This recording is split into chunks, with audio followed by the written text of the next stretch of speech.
sauraron mu assalamu alaikum wa rahmatullahi ta'ala wa barakatuhu. Barkamu da warhaka kuma barkamu da kasancewa da ku a wannan tasha mai albarka. Sunana Habiba Muhammad Abdulkadir daga nan Hausa Cloud TV.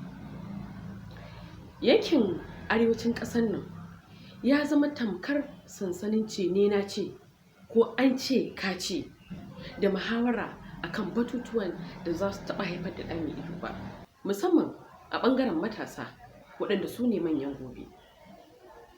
A kowace al'umma matasa su ne ginshiƙan ci gaba ko kuma akasin haka na wannan al'umma. Yankin arewacin Najeriya yanki ne da yake da tarin tilin tattalin arziki da Allah ya buwace wa yankin, wanda idan matasan yankin suka haɗu waje guda suka dunkule za a haifar da ɗa mai ido da samun nasara fiye da kima. Idan aka samu akasin haka kuwa matasan suka zama 'yan ƙabusu masu muhawara mara amfani da ba za ta haifar musu da ɗa mai ido ko kuma yankin ɗa mai ido ba.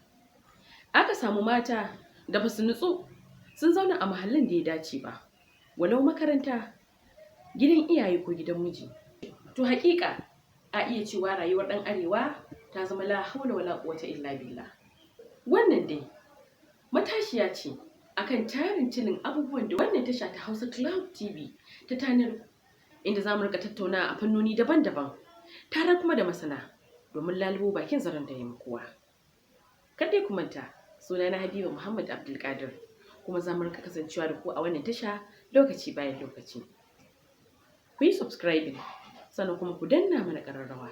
Idan muka haɗa hannu tare za mu samar da kyakkyawar arewa.